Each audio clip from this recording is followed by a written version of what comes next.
Chapter 1. Down the Rabbit Hole. Alice and her big sister sat under a tree one sunny day. Alice's sister had a book, but Alice had nothing with her. She looked at her sister's book. There were no pictures or conversations in it. Why is she reading a book without pictures or conversations? She thought. I'm bored. I know, I'll look for some bowers. Then she thought, no, it's too hot for that and I feel sleepy. Suddenly, a white rabbit ran past her.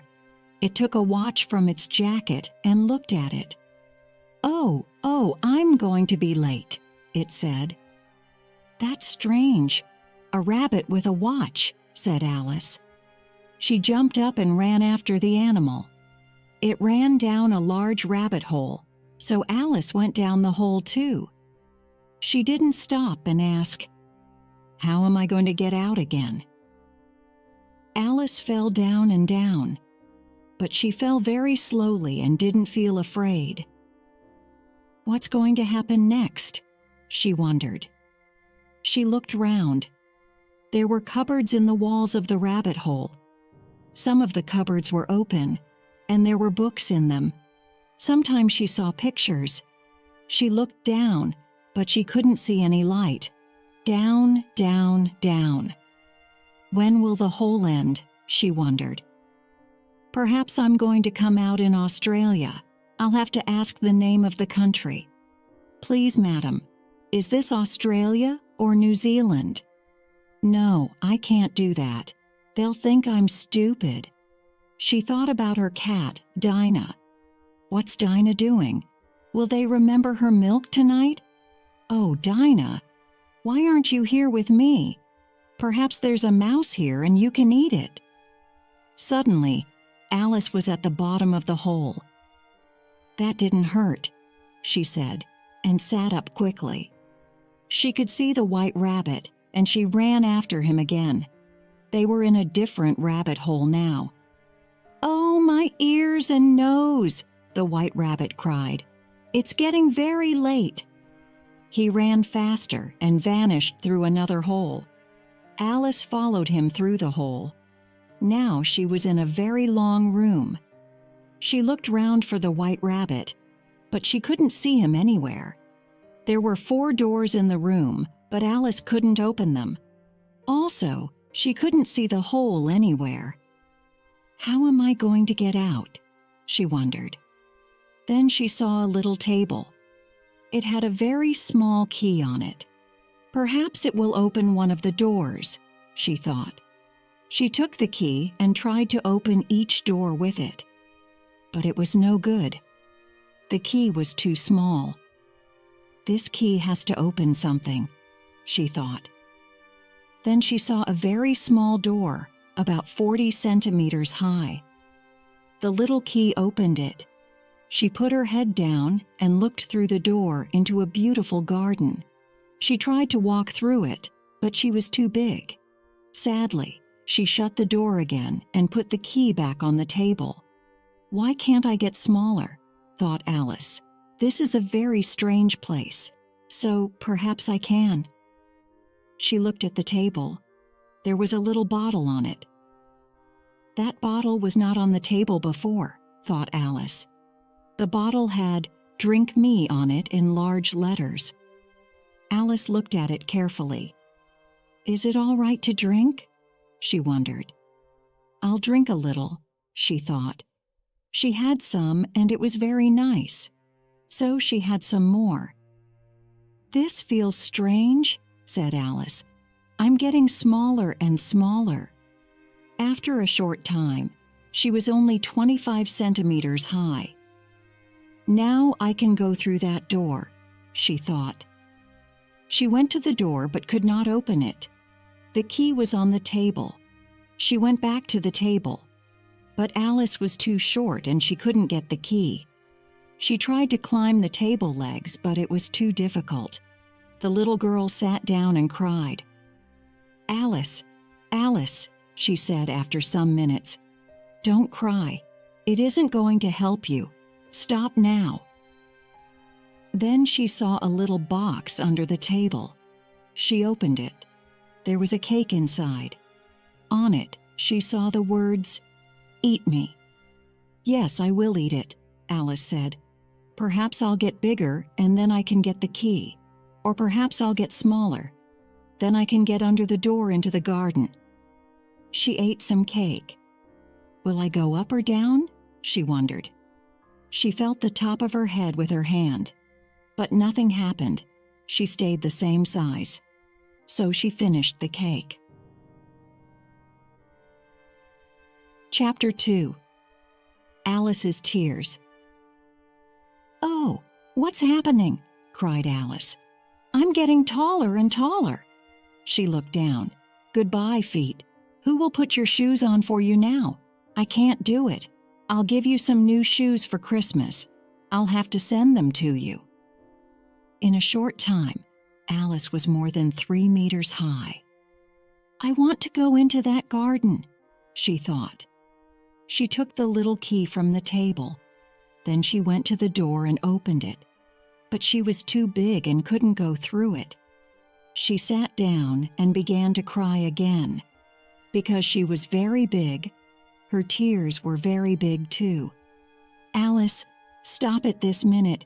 Don't cry," she said. But she couldn't stop the big tears, and after a time, there was water everywhere.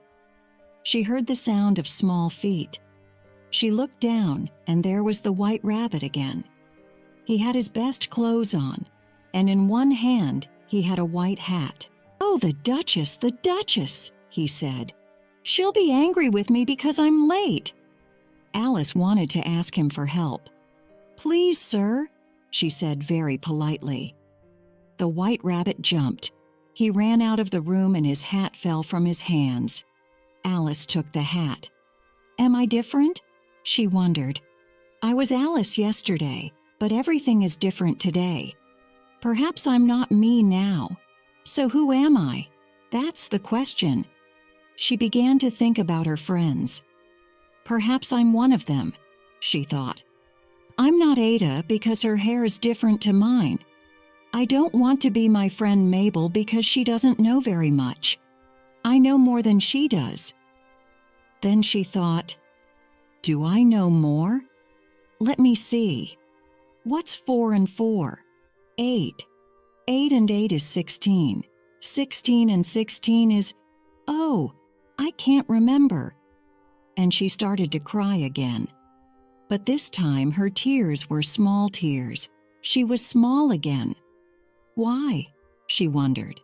Then she understood. She had the white rabbit's hat in her hand. "I'm smaller because I've got the hat in my hand," she thought. She put the hat on. It was the right size for her head. "Am I smaller than the table now?" she wondered. She went to the table and stood next to it. She was smaller than the table. "I'm getting smaller all the time," she cried. "I'm going to vanish." She quickly took the hat off. "Now I can go into the garden," thought Alice, and she started to run to the little door. But before she got there, she fell into some water. She tried to put her feet on the ground, but she couldn't. She had to swim. "I'm in the sea," she thought. But it wasn't the sea. The water was her tears. Something was in the water. Alice could hear it. "Perhaps it's a big fish or sea animal," she thought. She looked round. There, very near her, was a mouse.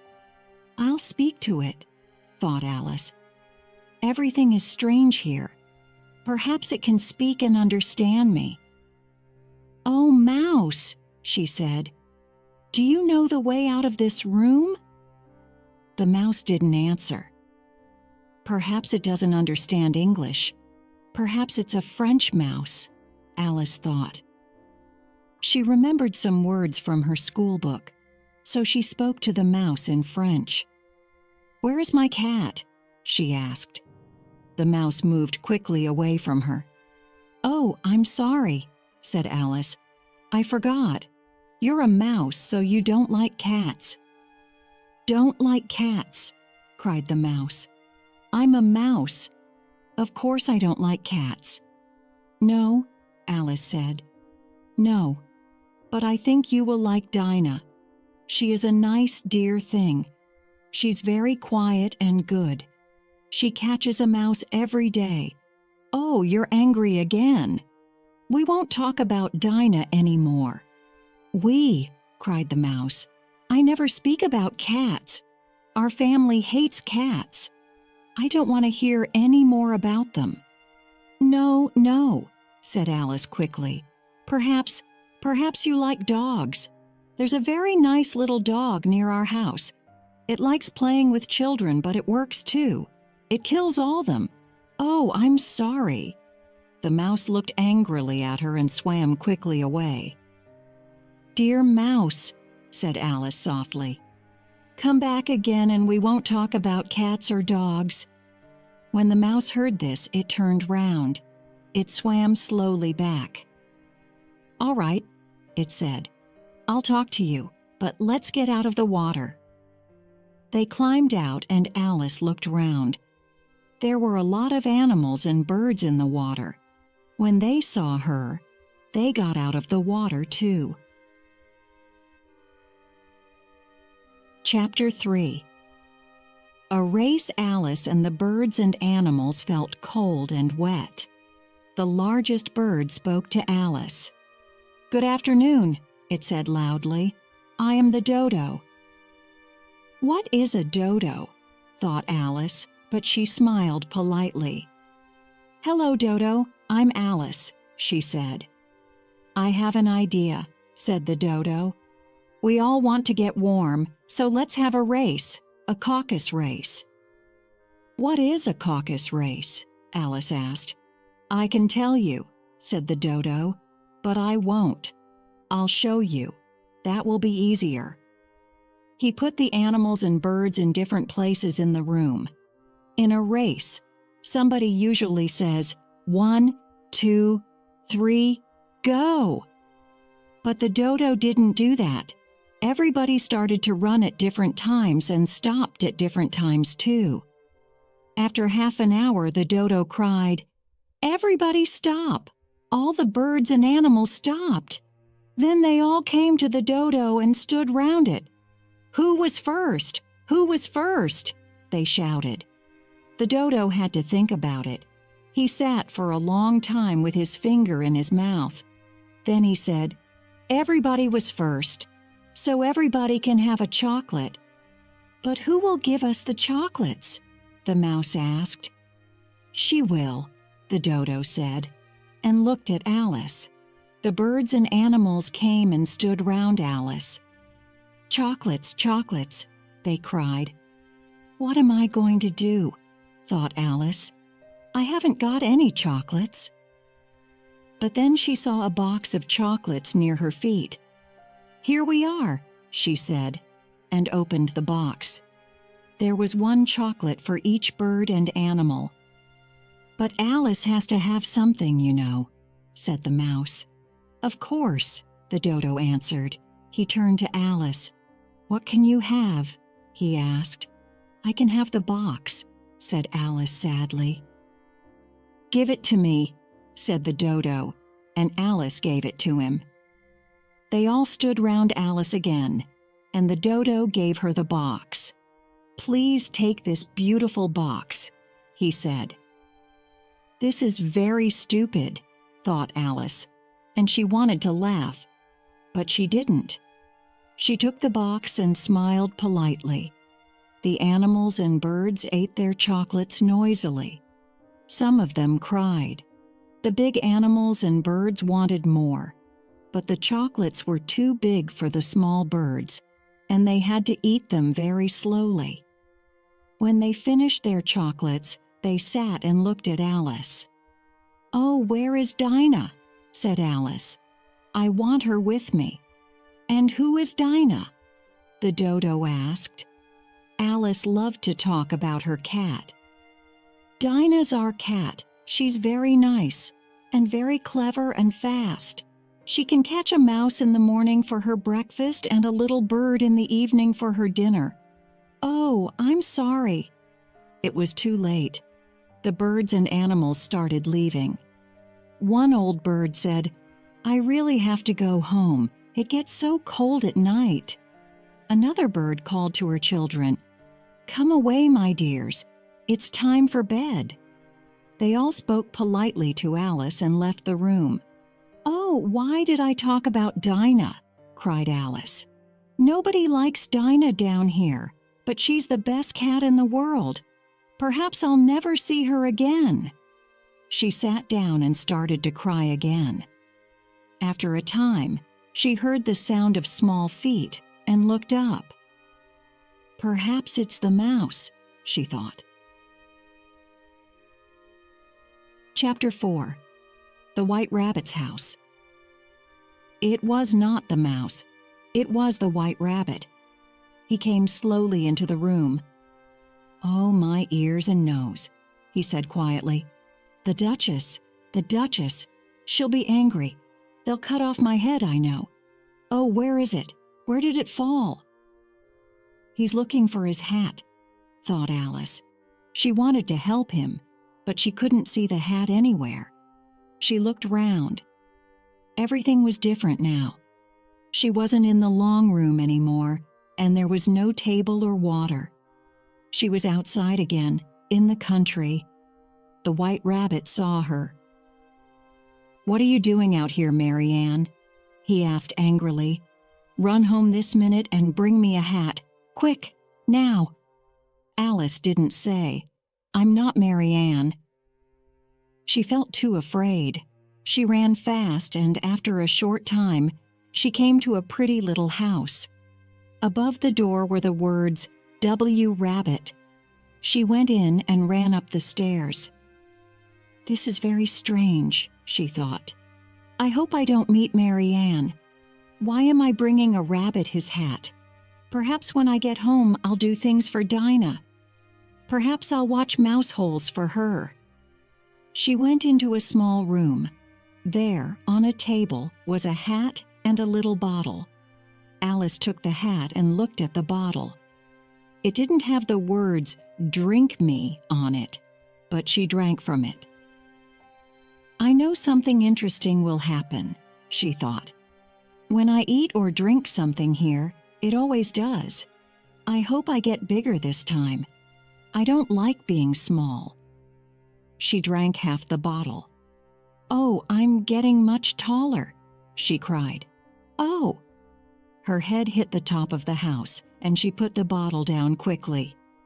"Oh no," she thought. "I hope I don't get taller."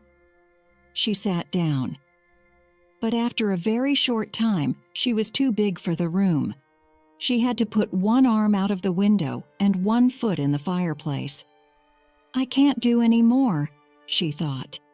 "What will happen to me?" She waited for some time, but she didn't get bigger. "Well, that's good," she thought. But then she tried to move and couldn't.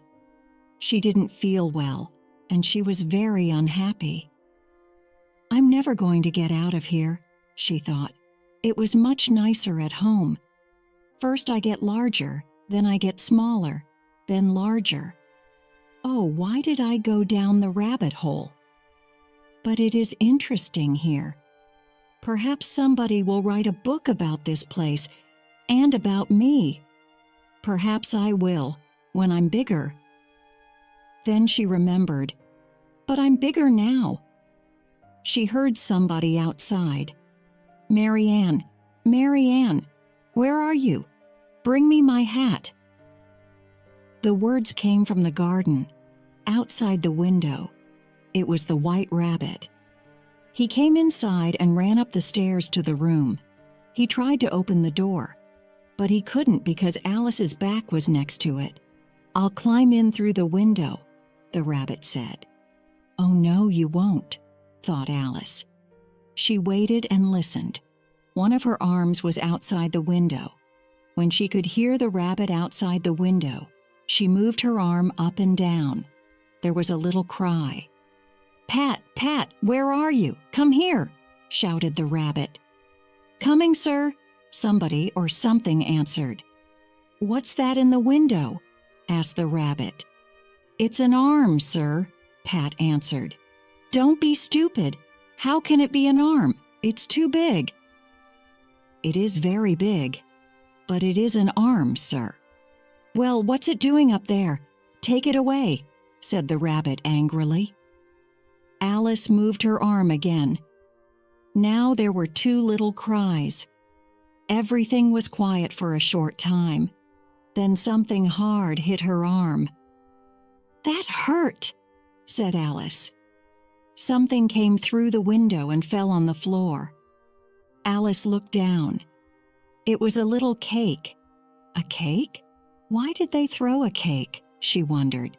Then she thought, "I'll eat it and perhaps I'll get smaller again. I can't get bigger." So she ate the cake, and 2 or 3 minutes later, she was small again. She ran out of the house as quickly as she could. The white rabbit saw her. He ran after her, but Alice ran too fast for him. After some time, she came to a wood. She was tired because she was very small now. "I have to get bigger again," said Alice. "But how? I have to eat or drink something, but the question is, what?" That was the question. She looked all round her, but she couldn't see anything with "eat me" or "drink me" on it. There were some mushrooms near her. Some were white and some were brown. "I eat mushrooms for dinner," she thought. "I'll eat some mushrooms, and perhaps I'll get bigger again." One white mushroom was as big as Alice. She stood up tall and looked over the top. There, on top of the mushroom, was a large green caterpillar. Chapter 5. The Caterpillar. The caterpillar looked at Alice for some time before it spoke. Then it said slowly, "Who are you?" It was a difficult question.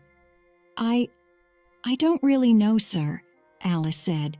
"I was Alice when I got up this morning, but then I changed, and then I changed again, and again." "What do you mean?" the caterpillar asked. "I don't know," Alice answered. "You see, I'm not me now."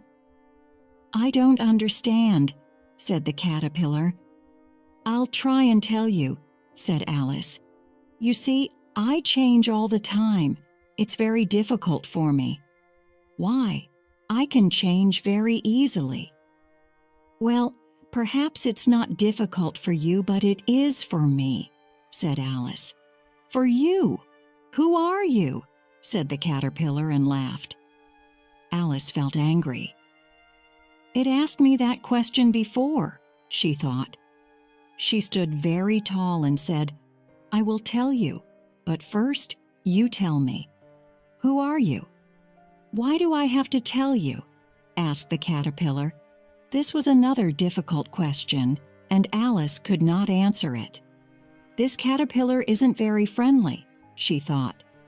So she walked away. "Come back," the caterpillar called. "I want to tell you something important."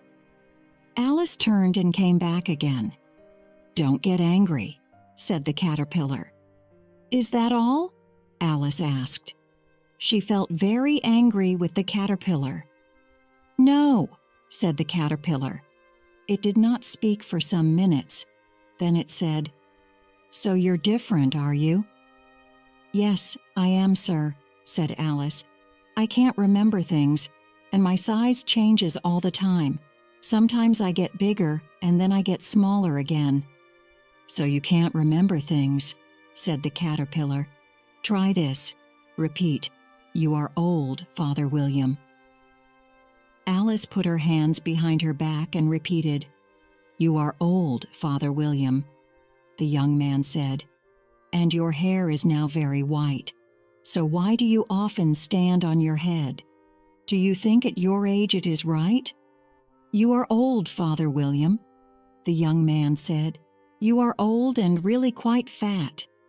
But you jump up and down and turn round and round. Now what is the answer to that?" "That is not right," said the caterpillar. "I know. Some of the words are different," said Alice. "It's wrong from beginning to end," said the caterpillar. It was quiet for a time. Then it asked, "What size would you like to be?" "I'd like to be taller," said Alice. 7 centimeters is too small." "7 centimeters is a very good size," said the caterpillar angrily. It stood up very tall. "It's a good size for you, but not for me," said Alice. And she thought, "Why does it get angry all the time?" The caterpillar was quiet for some minutes. Then it climbed down the mushroom. "Eat from my mushroom and you'll get bigger. Eat from that brown mushroom there and you'll get smaller," it said. It started to move away a minute later. It vanished behind a flower, and Alice never saw it again. Alice looked at the 2 mushrooms and thought for a minute. Then she went to the caterpillar's mushroom and broke off some of it with her right hand. She went to the brown mushroom and did the same with her left hand. She ate some of the brown mushroom. Suddenly, her head hit her foot. "Oh!" she cried. "I'm really small." She quickly ate a little from the white mushroom in her left hand. She started to get bigger. She ate some more and got very tall. Then she ate some from one hand and some from the other. In a short time, she was her right size again. She felt quite strange. "What shall I do now?" she wondered. "I know. I'll look for that beautiful garden." She began to walk through the wood. After some time, she came to a little house. It was about 1 meter high. "I can't go inside. I'm too big," Alice thought. "The people in the house will be afraid of me. I know. I'll eat some of the brown mushroom." When she was 18 centimeters high, she walked to the house. She opened the door and went in. Chapter 6. The Duchess and the Cheshire Cat. Inside, a large, ugly woman sat with a baby in her arms. There was a cook by the fire, and there was food on the table. Near the fire, there was a large cat with a big smile. This smile went from ear to ear on its face. "I think that woman is the Duchess," thought Alice. "Can girls speak to duchesses?" she wondered. But the Duchess did not say anything to her, so Alice asked, "Please, why is your cat smiling?" "Because it's a Cheshire Cat, that's why," said the Duchess. "So Cheshire Cats can smile. I didn't know that," said Alice. "You don't know much," said the Duchess. "That's not very polite," thought Alice. She started to say something. Suddenly the cook threw a plate at the Duchess. The Duchess didn't move. The cook threw more things: plates, cups, spoons. Some of them hit the Duchess and the baby. The Duchess did nothing, but the baby started to cry. "Oh, don't throw things at the baby," cried Alice. "You'll hit its pretty nose." "You be quiet, it isn't your baby," the Duchess shouted. She began to sing to it. These were the words of the song. "Be angry with your little boy and hit him when he cries. He has to know that he's a child. He's really not your size." The cook sang the song too. When they finished, they sang it again. The Duchess started to throw the baby up and down. At the end of the song, she threw the baby to Alice. "Here, you can have it now," Sight said. "I have to get ready. I'm going to see the Queen." The cook threw another plate at the Duchess. It didn't hit her, but she left the room quickly. Alice looked at the baby. It was a strange little thing and not very pretty. She took it outside. "I'll have to take this child away from here, or they'll kill it," she thought. The baby made a strange little sound, and she looked at it again. "Its nose is changing," she cried.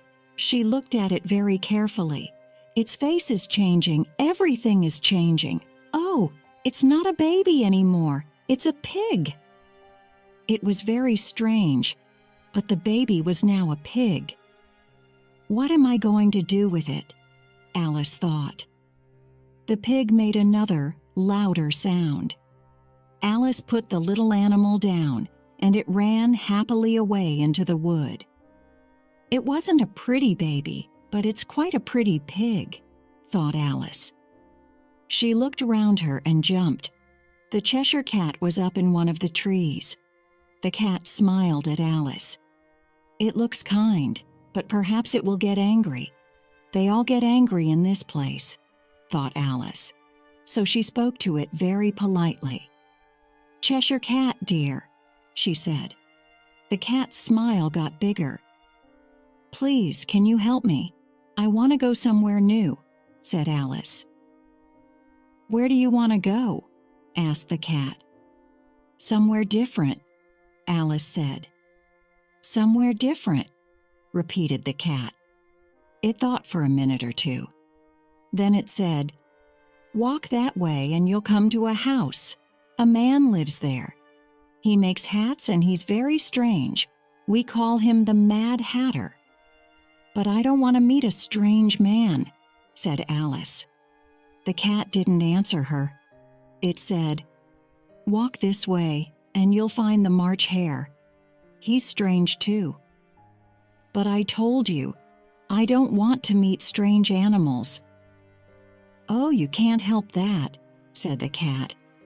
"We're all strange here. I'm strange. You're strange." "How do you know I'm strange?" asked Alice. "Of course you are," the cat said. "Everybody's strange here. I'm very strange. I laugh when I'm sad, and I cry when I'm happy. That's strange." "Are you going to see the Queen today?" "She's quite strange too." "I'd like to see the Queen," Alice said, "but I haven't got an invitation."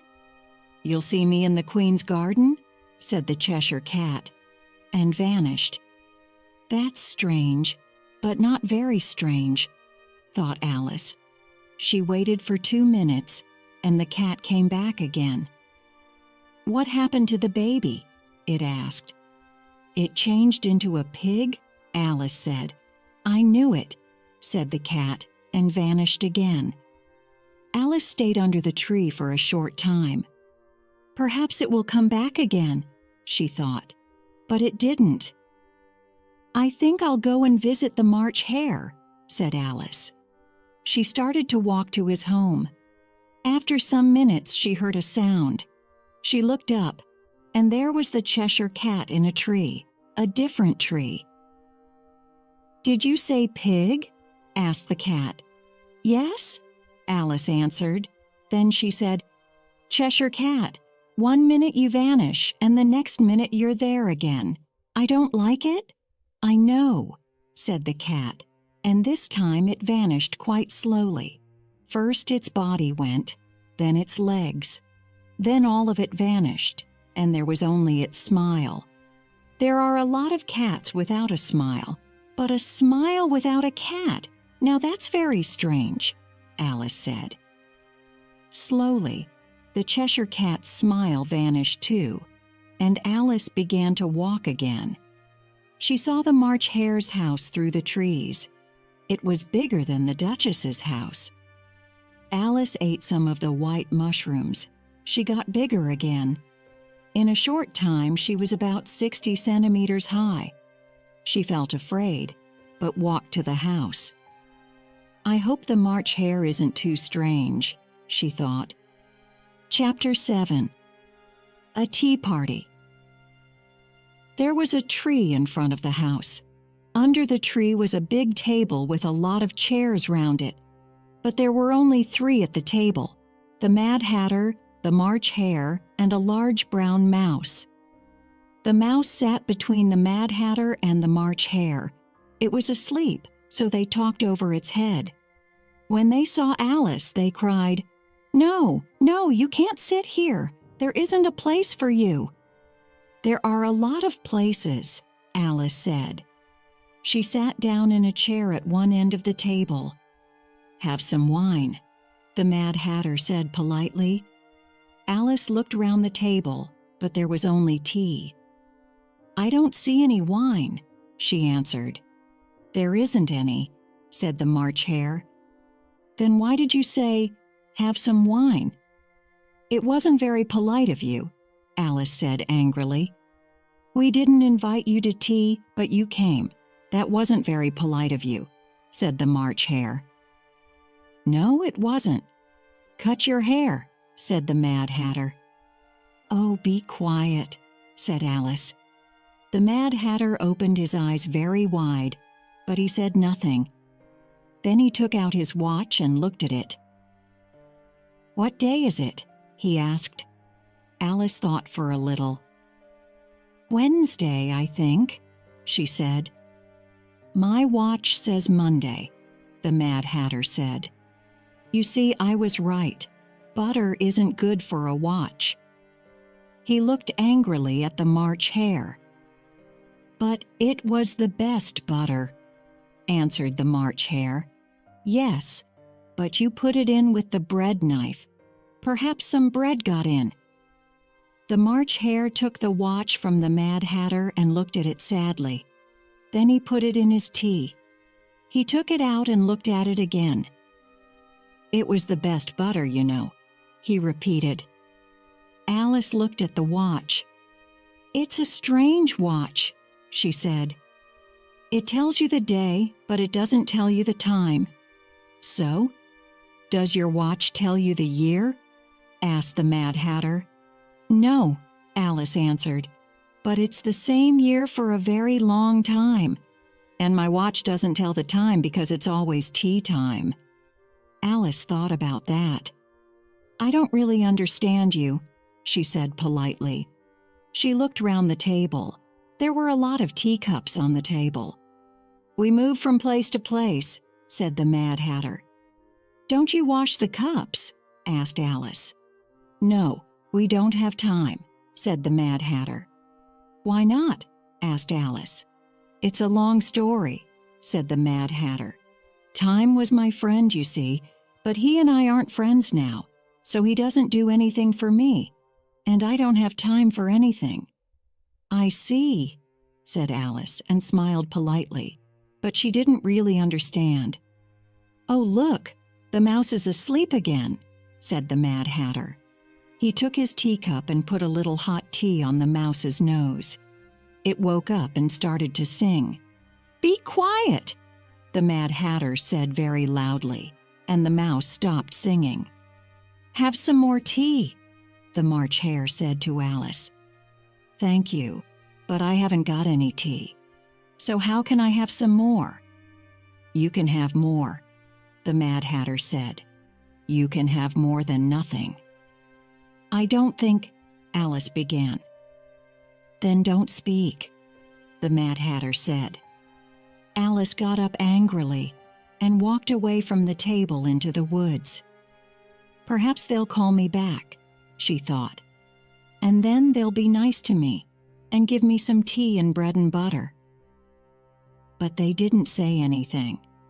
When she looked back, the mouse was asleep with its head on its plate. "I'll never go there again," Alice said. "That was a stupid tea party." She looked round and saw a door in one of the trees. "A door in a tree? That's strange," she thought. And she opened the door and went inside. "Oh, good," she cried. She was back in the long room near the little table. "I'm small now. I can get through the little door into the garden." The key was on the table. She took it and opened the little door. Then she ate some of the brown mushroom. She started to get smaller. When she was about 30 centimeters high, she walked through the door into the garden. Chapter 8. Inside the garden. Near Alice was a small tree with flowers on it. There were 3 gardeners by the tree. "Be careful, 5, one of them said. "I'm always careful, 7, answered 5. Alice went to them. "What are you doing?" she asked. "We're making the flowers red," one of the gardeners said. "That's strange," thought Alice. "Why?" she asked. The 3 men looked unhappy. "You tell her, 7, 5 said. "No," said 7. "You tell her, 2. "Well, miss, the Queen wanted trees with red flowers on them, but this tree's got white flowers. We don't want the Queen to see it. She'll be very angry and cut off our heads. So we're making the flowers red before she sees them." "Oh no!" 5 shouted suddenly. "The Queen! The Queen!" The 3 gardeners fell to the ground with their faces down. Alice heard the sound of many feet and turned round. "Oh, good," she thought. "Now I'll see the Queen." First, 10 men with clubs in their hands came into the garden. Next came the king's men. There were 10 of them, and they had red diamonds on their clothes. The children of the king and queen came next, all with red hearts. After them there were a lot more people. Most of them were kings and queens. The White Rabbit was there, but he didn't see Alice. The Knave of Hearts came next. Last of all were the King and Queen of Hearts. When these people saw Alice, they all stopped. The Queen said to the Knave of Hearts, "Who is this?" The Knave of Hearts didn't know, so he smiled and said nothing. "Stupid man," shouted the Queen. She turned to Alice and said, "What's your name, child?" "My name is Alice, madam," Alice answered. She didn't feel very afraid of the Queen. "They're only cards," she thought. The Queen looked at the gardeners. They were on the ground and she couldn't see their faces. "Who are these men?" she asked. "Don't ask me. I don't know," answered Alice, not very politely. The Queen's face got redder and redder. She looked at Alice and shouted, "Cut off her head! Cut!" "Oh, be quiet," said Alice. The Queen stopped shouting. The King put his hand on her arm. He said quietly, "Don't be angry, my dear. She's only a child." The Queen turned away from him angrily. "Turn those men over," she said to the Knave of Hearts. The knave did this very carefully with one foot. "Get up," the Queen shouted. The 3 gardeners jumped up. The Queen turned to the little tree and looked at it carefully. "What's wrong with these flowers?" she asked the gardeners. "Well, you see, madam," said 2. "They were white and…" The Queen looked from the flowers to the men. "I see," she said. "Cut off their heads." Everybody started walking again. The gardeners ran to Alice. "Help us!" they cried. Alice put them behind some trees. "Don't be afraid," she said. "They're not going to cut off your heads." The king's men looked for the gardeners but couldn't find them. "Are their heads off?" shouted the Queen. "Yes, madam," shouted the king's men. "Good," shouted the Queen. Everybody started walking again, and Alice walked with them. "It's a very fine day," somebody said. Alice turned round, and there was the White Rabbit next to her. "Very," said Alice. "Where's the Duchess?" "Quiet," said the rabbit, and looked all round him. Then he put his mouth near to Alice's ear. "They're going to cut off her head," he said. "Why?" asked Alice. "Did you say, 'Oh, no'?" asked the White Rabbit. "No, I didn't. I said, 'Why?'" "She hit the Queen," the rabbit said. Alice started to laugh. "Quiet," said the rabbit again. "The Queen will hear you. She hears everything. You see, the Duchess came late. When she arrived, the Queen said—" Suddenly, the Queen shouted very loudly, "Cut off their heads!" Who's going to lose their head now? Alice wondered. She began to feel afraid. The Queen isn't angry with me now, she thought. But it will happen. I would like to speak to somebody about it. She looked round. The White Rabbit wasn't there. She looked up. There was something above her head. What is it? She wondered. She watched for a minute or two. It was a smile. It's the Cheshire Cat, she thought. Now I can talk to somebody. How are you? The Cheshire Cat asked. Alice waited. She thought, I won't speak to it before it has its ears, or perhaps one ear. In another minute, she could see its ears and eyes. Do you like the Queen? The cat asked. I don't, said Alice. But then she saw the Queen. She was very near Alice. She's wonderful, said Alice. The Queen smiled and moved away. But the King saw the cat's head and came to Alice. Who are you talking to? He asked. It's a friend, a Cheshire Cat, answered Alice. The King looked carefully at the cat. I don't like it, said the King. Well, I don't like you, said the cat. That's not polite, said the King and got behind Alice. Alice said, A cat can look at a king. I read that in a book, I think. Well, this cat has to go, said the King. He called to the Queen, My dear, I don't like this cat. The Queen had only one answer to problems. Cut off its head, she shouted loudly. She didn't look at the cat. The King smiled happily. After a short time, there were a lot of people round the cat. There was the King and Queen, and a man with a very long knife in his hand. How can I cut off its head? Asked the man with the knife. I can't do it, and I'm not going to.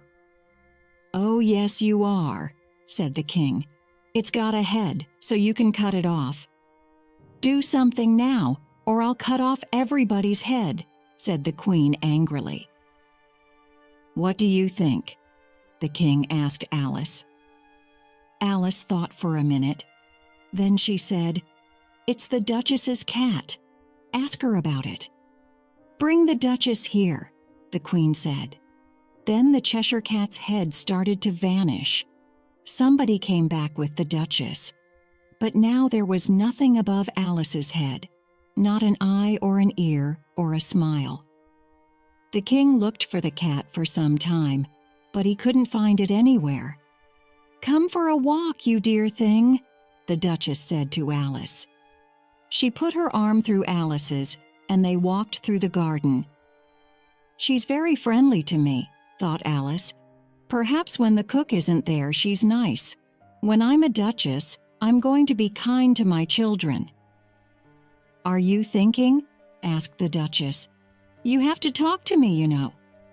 All right, said Alice. She could hear the Queen at the other end of the garden. Cut off her head! Cut off his head! She shouted every 2 or 3 minutes. Will they cut off your head? Alice asked the Duchess. Oh no, they never cut off anybody's head.